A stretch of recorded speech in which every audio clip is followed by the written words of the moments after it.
Hey guys, I'm here with a quick story on Anita Baker and Babyface. These two are currently on, well, should I say tour together? Well, it's Anita Baker's tour, and Babyface is a special guest. But maybe Babyface and his fans feel like he shouldn't be just a special guest. He should be a co-headliner along with Anita Baker because they both equally have a great, amazing catalog of songs. But this was not what this tour was meant to be about. This is Anita Baker's 40th year celebrating when she first put out her first piece of work, which was amazing. So this songstress tour is about Anita Baker celebrating 40 years in the business, okay?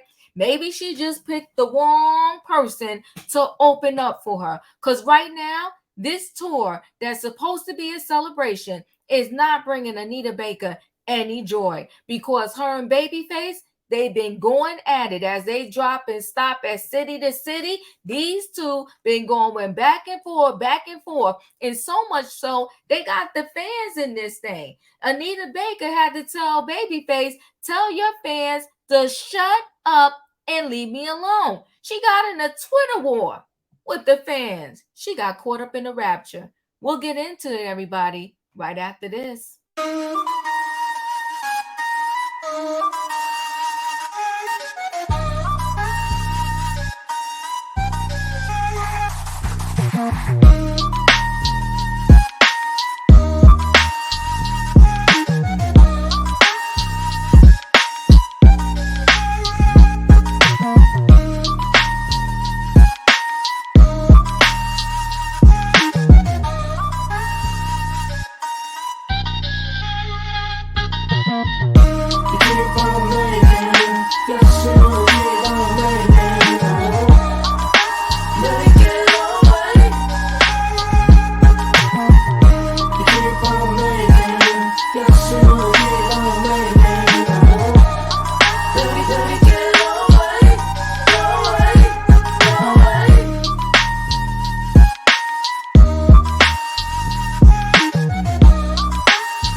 So hey guys, listen. Earlier this year, if you watch SWV and Escape, the Queens of R&B, those two were going at it. They was fighting over who was going to do the opening song, whether they was going to co-headline that thing, or if Escape name was going to be first on the tour. So you see, their fight was not unusual. Stars that go on tour together seem to have this little battle all the time. Now we're going to get right into this TMZ article because Anita Baker and Babyface can't seem to get it together. And once you bring the fans into it, the fans get a little crazy. So you should try to resolve your problems outside of social media. But these two right here is done dragged into the social media arena and is getting out of control. So Anita Baker had to say, hey, Babyface, hey, listen up, my brother. Tell your crazy fans to pipe down. You're number 2 on the tour, and that's that. So Anita Baker's like, I said what I said. You are not the headliner. I am. Your fans are out of control, want you to stay on stage and sing until the day is long. But you got to get off. You're the opening act. That's it, and that's all. So Anita Baker's pissed. Okay? So Anita Baker says she won't stand for another minute of disrespect from Babyface or his fans. Okay? And wants the R&B king to tell his fans he's not the most royal member on the songstress tour. It's her. I'm the queen. Okay? On Monday, Anita ripped into Babyface and a random fans of his followers on Twitter, continuing her tirade from the day before. She's over it. She claimed Babyface is lying. According to Anita Baker, Babyface has been breaching his contract as an opening act, not a co-headliner, as an opening act by staying on stage past his set time, which cuts into her headlining performance. She's over it. She said, get yourself together, Babyface, and tell your people to get together. Now, they say the Baltimore one was sold out. The question is, who's selling out the tickets? Is it Anita Baker's people or Babyface people?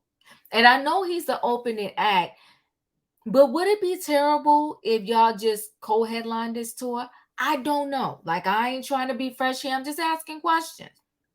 So now, fans lashed out at Anita for not acknowledging Babyface as her equal, to which she informed him the whip appeal singer is certainly not, at least as where the songstress story is concerned. Okay, he's not her equal, she said. The multi-city event is supposed to be celebrating the 40th anniversary of Anita Baker's debut album, but things have been mostly been boiling in beef. Okay, these two were going at it. I remember when they came to New Jersey. I think he didn't perform one night. He was cut out the set because they was having issues with each other. So back in May, Babyface assured TMZ that him and Anita Baker were cool after his set was cut during the New Jersey show. And that was after a 2-hour delay. Okay. Now, it doesn't seem to still be the case because they still going down it. And of course, you know, when they reach out to the people ain't got nothing to say, but they was all on Twitter, so they might as well have said it. Okay. But one of the things she said to one of the people, okay, Anita Baker, she said pretty much, listen, it was 9:30 as per the contract. It was way past time for the headline performer to be on stage, which is me, Anita Baker. So the support act, which was Babyface, did not perform. I have no contract with support act, not my call. I did what I was contracted to do and love as headline performer of my sold out concert. So that was her response back in for the New Jersey performance when people were pissed that Babyface did not get on the stage. Okay. And if you go back up here, let me just go to this. So this one, this is Anita Baker talking to somebody else. She said, there is one. You are not privy to the contracts. So she's telling people, shut up. Yes, Babyface is a special guest, support act on my tour. This forced narrative of a co-headliner is creating unrealistic expectations and aggressions from his fans towards me. He should tell you guys the truth. Whew. Well, honey, they should have been recording this drama for a reality TV show, Anita Baker on tour. So we could have saw more of the messy details like we did with SWV and Escape. Listen, I brought this story to you guys to let you know that SWV and Escape was not unique with their fight about who's going to headline, who's sharing the stage, who's doing what. It's just messy. But Anita, you know what, girl? I love you, but you too. You of a certain age, you don't need to be getting down in this mess. Figure that thing out behind scenes and don't be getting into these Twitter wars, okay? You got caught up in the rapture, girl, and I'm shocked. Now, listen, guys, chat with me in the comments, and when I get an opportunity, I will chat back. What do you think? Are you team Babyface, team Anita Baker, or team the fans and the people that purchase the tickets? And no matter what, the both of them should be given the show the people came to see. Don't forget, guys, if you're not a subscriber, subscribe, hit that notification bell so that every time I upload a video, you will be notified. If you are a subscriber, thank you and welcome back. Everybody out there, hit that like button, and I'll see you in the next video. Don't forget, chat with me and I will chat back. Bye, guys.